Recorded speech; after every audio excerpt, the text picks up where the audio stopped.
But the Browns schedule was just dropped. And they open up. We knew they were going to open up against the Dallas Cowboys. That's great. They go on the road week 2 at Jacksonville, back home against the Giants, at the Las Vegas Raiders. I kind of want to make a trip out there. We'll go visit our buddy David Perico, who does the music out there for the Raiders, at the Commanders, at the Eagles. So I see 3 away games there, week 4, 5, and 6. And you're also playing the entire NFC East in the first 6 weeks of the season. You got and you don't even play an AFC North team till week 7, Cincinnati.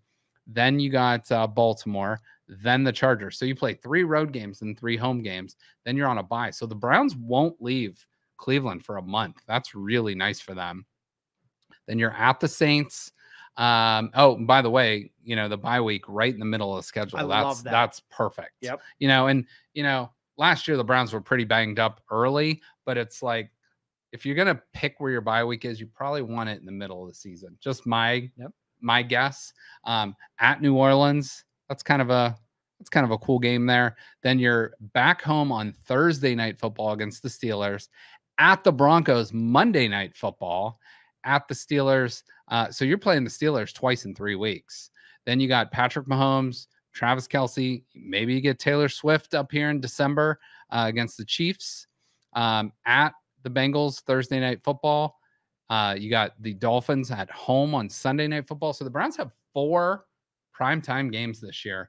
Looks like 2 Thursdays, a Monday, and a Sunday. So that's pretty cool. And then to close out the week, that game might mean everything. It might not mean anything at all, but against the Ravens. So I'll keep that up there for a minute. But thoughts on that schedule? I mean, we're in May. I get it. But it's like, what's your just initial thoughts on that schedule? I like that we have a couple of weeks before we start hitting our division. Like if the AFC North comes later, the better for me. And I like get the road games out of the way, although those are going to be tough early on in the season. But then you have that nice stretch at home. So I like it. I think it's nice and balanced. I like that.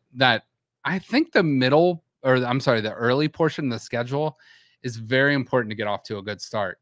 But again, we're basing these teams off of last year. It's like a lot of teams, it's like from year to year, things change a lot. There's obviously the Chiefs are very consistent. They're good every year, but they have great quarterback play.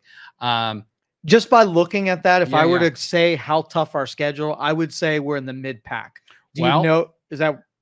Based on last year's win percentage, the Browns have the toughest schedule in the Seriously. NFL. However, like I said, things can change. Right. And it's like they're one of the toughest just because you play. I mean, the AFC North, every team had a winning record last year. And you play them 6. Yeah. The Bengals were 9-8, Steelers were 10-7, and the Ravens were 13-4. So it's like right there. That's going to make you right towards the top. I think it was like the Browns 1, Pittsburgh 2, Ravens 3, and then Cincinnati was like 12 or something like that. So it's like just being in the AFC North makes your schedule that much tougher. So, yeah.